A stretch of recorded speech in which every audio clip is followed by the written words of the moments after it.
Si nous pouvons nous lever encore une fois. Proverbe chapitre 28, verset 27.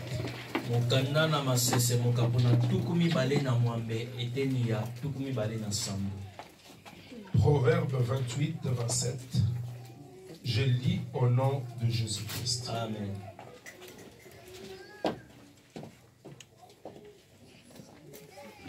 Proverbe chapitre 28, le verset 27.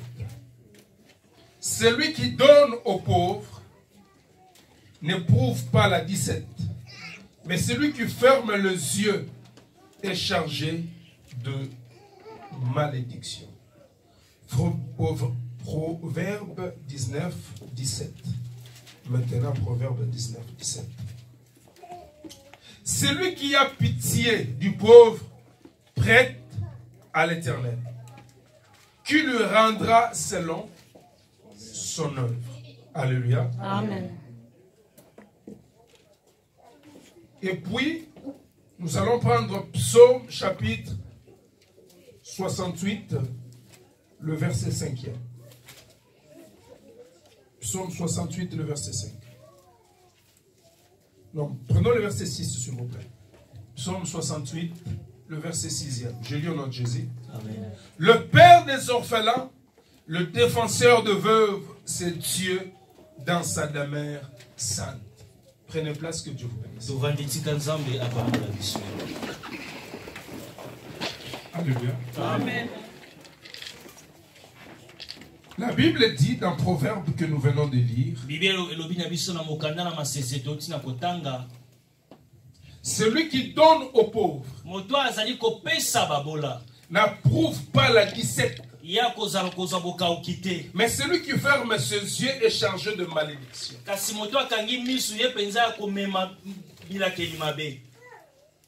Le dimanche passé, je parlais d'un sous-point, ce que la vie de Corneille nous enseigne. La Bible nous dit que Corneille faisait beaucoup d'aumônes aux pauvres. L'aumône, c'est l'offrande destinée aux pauvres.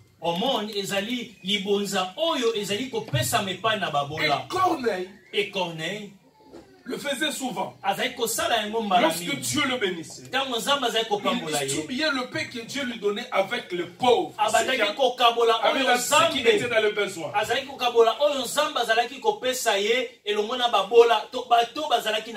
En faisant cet acte, il touchait directement le cœur de Dieu. Mais bien, il y a des choses qui déclenchent la bénédiction. Il y a des actes lorsque tu le poses, Dieu se lève du haut de son trône et il jette un regard sur la terre. Qui a fait cela? Et il ordonne que les églises de cieux soient ouvertes. Alléluia. Amen. Parce qu'il est écrit que celui qui donne aux pauvres prête à Dieu. En réalité, lorsque Corneille donnait aux pauvres, c'est à Dieu qu'il prêtait. Et Dieu était obligé de rembourser ses dettes. Et le dimanche, je vous ai dit, lorsque Dieu entre en action, il te prend en charge. Toi, tu ne parles plus. Toi, tu te tais. C'est lui maintenant qui commence à parler à ta faveur. C'est lui maintenant qui combat à ta faveur. Pourquoi? Parce que tu l'as honoré. Alléluia. Amen. Alléluia. Amen. L'offrande destinée aux pauvres. Combien des hommes aujourd'hui, que ce soit en Europe, mais particulièrement en Afrique, n'arrivent plus à donner cette offrande?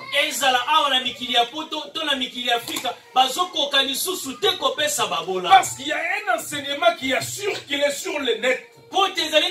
Si vous donnez aux pauvres, parce qu'en Afrique, d'une manière générale, les pauvres sont considérés comme des sorciers.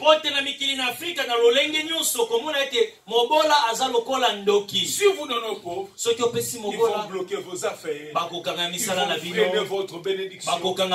Si tu crois à ces choses, tu n'as pas encore connu Dieu. Est-ce que vous savez qu'en Europe, il y a des sorciers? Quand je parle de la sorcellerie en Europe, je ne parle pas de la... voler la nuit. Non, non, non. Je parle de la magie blanche.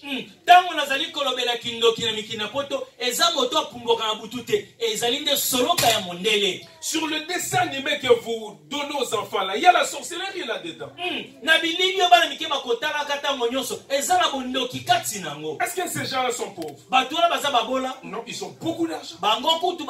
Ils sont riches. Ce sont ces gens-là qui détiennent le média. Ce sont eux des grands politiciens. Mais ce sont des sorciers.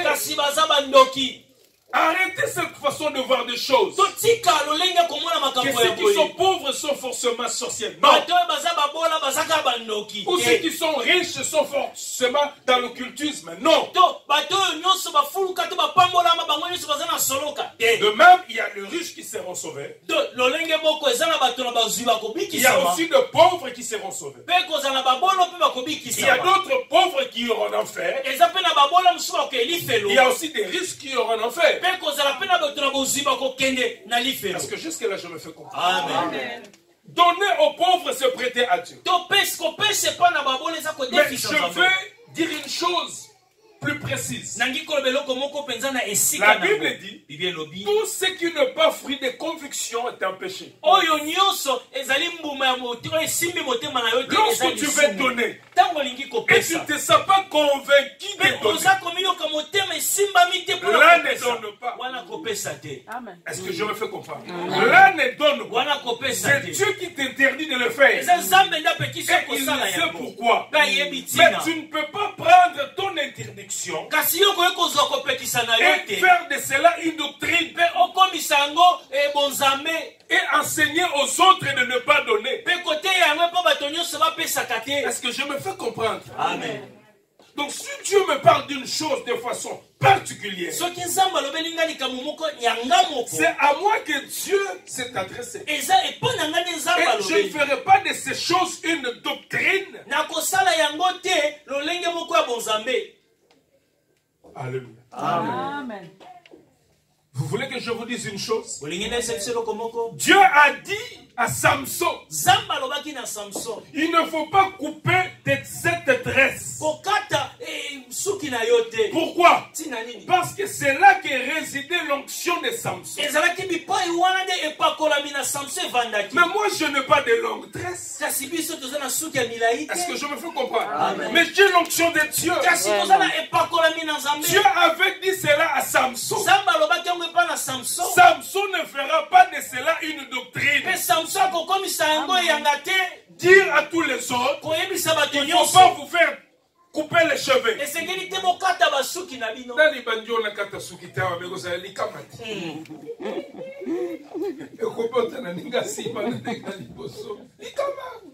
Alléluia. Amen. Donc si Dieu te parle à toi, ne fais pas de ce que Dieu t'a dit une doctrine. Notre doctrine, c'est celle-là. Il est que ils ont été édifiés sur l'enseignement des prophètes et des apôtres, Jésus lui-même étant la pierre angulaire. Amen. Alléluia. Est-ce que je me fais comprendre? Amen. Donner, partager avec ceux qui sont dans le besoin. Surtout en Afrique, les gens souffrent. Lorsque tu regardes les gens, même dans leur visage, tu vois le malheur. Je dis en Europe, tout ça peut être automiqué, mais tout ça est c'est ça la différence. Amen. Mais oh, est-ce que mais ce que ça n'a pas tout il y a des gens qui ont si tu lui donnes à manger, il grossit directement. Donc il était maigri. Il était maigri. Toi tu manges convenablement. Mais parce que mais tu ne grossis pas parce que tu es grand à l'intérieur puis petit à l'extérieur. Alléluia. Partagez avec le peuple. C'est ce qu'on appelle le monde. Et les orphelins, dans l'ancienne alliance comme dans la nouvelle alliance, dans l'Israël ancien, il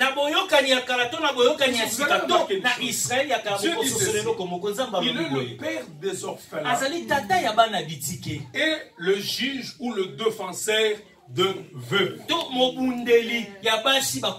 Mais je me suis posé une question.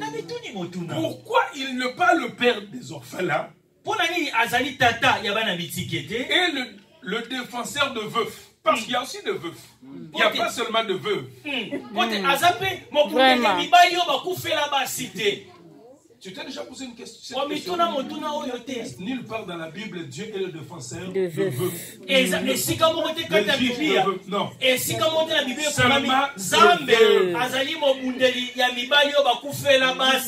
Non. Veuve. Alléluia. La Bible dit ceci. Écoutez-moi, c'est très bien. L'homme a été créé à l'image de Dieu. Tandis que la femme a été tirée de l'homme. Est-ce que je me fais comprendre? Amen. En d'autres termes, l'homme représente Dieu. La femme représente l'homme, mais aussi l'église. Ils sont liés. Tu ne peux pas les dissocier.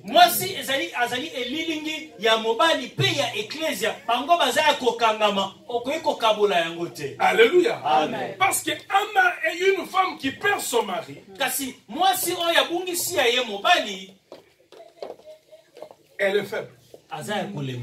Elle n'a personne pour défendre sa cause. Lisez, je crois, Luc chapitre 8, si je ne me trompe pas, où il y avait un juge unique et la femme veuve.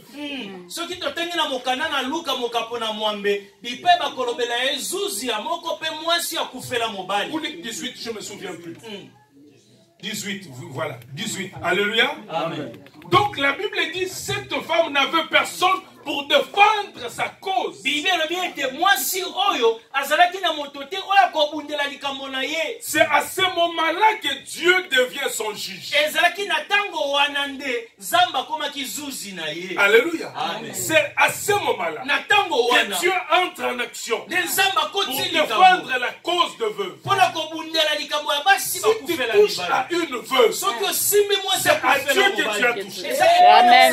Si tu touches à un orphelin, c'est à Dieu que tu as touché. Il faut faire très attention. Je vous ai dit le dimanche passé, tu peux avoir une armée des intercesseurs, des orphelins et de veuves qui crient à Dieu nuit et jour à ta Amen. Lorsque tu seras dans le besoin, lorsque tu ne seras plus en mesure de prier, le cri montera d'auditoire. Souvenez-vous, mes bien-aimés, de Tabitha Darukas, cette femme qui faisait des dons aux veuves. Un jour, elle est morte. Elle-même, elle ne pouvait rien faire. Mais le veuve, les orphelins ont crié à Dieu. Non, une autre personne. Pas Tabitha. Une autre personne. Pas Tabitha. Ils avaient tellement la foi qu'ils sont envoyés chercher Pierre. Viens vite sans tarder. Tabitha est morte. Mais nous croyons que si tu viens ici, Tabitha va revenir à la vie. Le bon nous œuvre a crié devant nous. Alléluia. Amen. Le bon nous œuvre. Qui est revenu. Où avez-vous mis Tabitha? Ils ont dit dans la chambre haute. Pierre est mort. Prie à Dieu. Tabitha. De revenir à la vie. C'est le bonne œuvre. Il a ressuscité Tabitha. Amen. Soutenir les orphelins. Soutenir le veuve. C'est prêter à Dieu. Alléluia. Amen. Est-ce que quelqu'un peut me donner un Amen. Amen. Les gens n'ont fait un royo kotaka na magdo tumbiango. Mais ça n'a mutu ko pesi yango. Ah, nzambe. Kanisa muto yokolo. Rappelle-toi de ce temps. Sogisela ya mingi. Bénis énormément, Seigneur. Amen. Ça n'a pas 50 yo tumba kango donc koti boy uzikisi yango. Sans plaignir. Alléluia. Amen. Vous savez pourquoi il y a le malheur dans le monde? Parce qu'il n'y a pas l'amour. Yes. Il n'y a pas l'amour. Et nous devons plus prier les coronavirus. Yes. Si vous suivez l'information et les estimations, Balobi Koki peut atteindre 40 à 60% de la population, 70% de la population mondiale. Est-ce que vous vous rendez compte? Et ça m'a besoin de la légèreté. Et puis, il faut que la terre mobile vasculaire. Vous avez information? Oui, donc personne n'est à l'abri. Parce que y a nani azanango. Beaucoup de gens y habité donc. Et si comme ailleurs na biso zoe ba susu te biso to ki mela wapi. Na maombi. Kuna ndeto kugomba. Amen. Amen. Alléluia. Amen. Est-ce que nous pouvons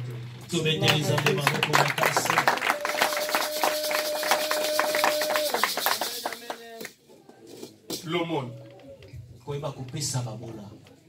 Je vais vous parler aussi des collectes, des dons volontaires.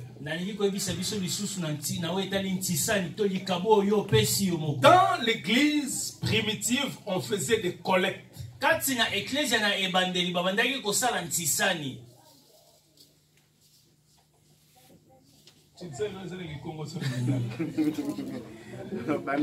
C'est Kikongo.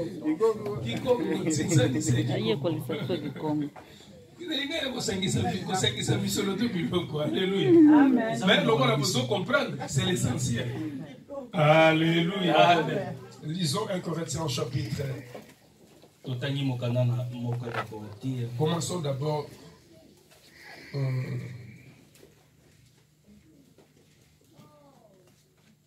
Oui, prenons 1 Corinthiens chapitre 9.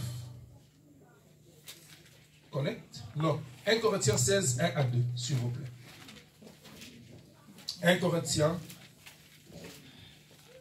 16, 1 à 2. Je lis au nom de Jésus. Amen. Pour ce qui concerne la collecte en faveur des saints, agissez vous aussi comme je l'ai ordonné aux églises de la Galatie.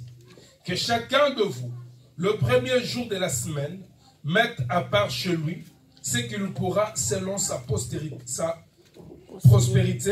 afin qu'on n'attende pas mon arrivée pour recueillir les dons. Nous sommes maintenant dans 2 Corinthiens chapitre 8 versets 1 à 7.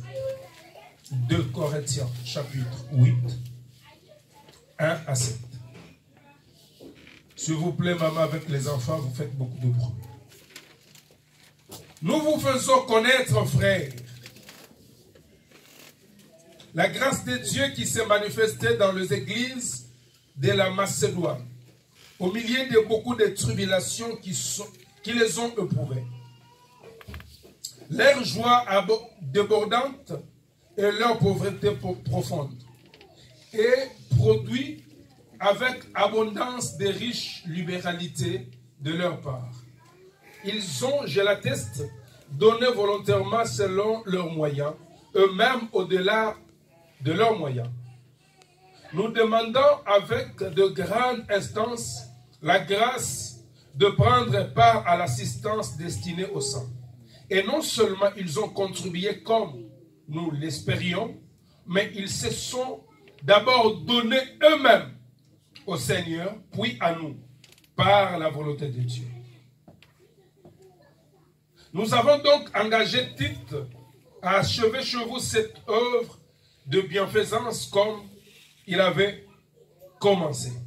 Alléluia. Amen, amen. De même que vous excellez en toutes choses, en foi, en parole, en connaissance, en zèle et à tous égards, et dans votre amour pour nous, faites en sorte d'exceller aussi dans cette œuvre de bienfaisance. Amen. Amen. Je disais la collecte, c'est lorsque les enfants de Dieu décident, chacun selon sa prospérité, chacun selon ses moyens,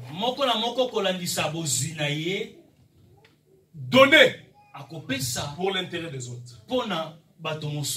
Donner pour l'intérêt de l'église.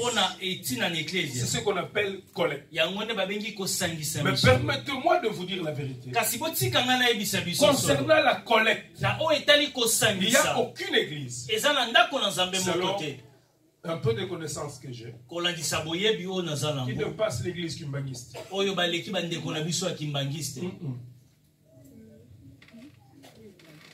On peut tout dire. Mais si balobi tokobima wa te tu tokokokisa 10 000 euros. 20 euros bête. 20 euros bête. Faut pas jouer 10 000. Faut pas jouer 10 000. Deux fois il y a de déviation. Deux fois il y a de déviation. Et retient une partie du prix. Sa femme le sachant, puis il apporta le reste et le déposa aux pieds des apôtres. Pierre lui dit, Ananias, pourquoi Satan as-tu rempli ton cœur au point que tu mentes au Saint-Esprit et que tu aies retenu une partie du prix du champ? S'il ne pas été vendu, ne te serait-il pas, et après qu'il a été vendu, le prix n'était-il pas à ta disposition? Comment as-tu pu mettre à ton cœur un pareil dessein? Ce n'est pas à des hommes que tu as menti, mais à Dieu. Ananias, attendant ces paroles, tomba et expira. Une grande crainte saisit tous les auditeurs. Les jeunes gens s'étant levés, l'enveloppèrent, l'emportèrent et l'ensevelirent. Environ 3 heures plus tard, sa femme entra, sans savoir ce qui était arrivé. Pierre lui adressa la parole et dit, « Dis-moi, est-ce à un tel prix que vous avez vendu le champ? » Oui, répondit-elle, c'est à ce prix-là. Alors Pierre lui dit, comment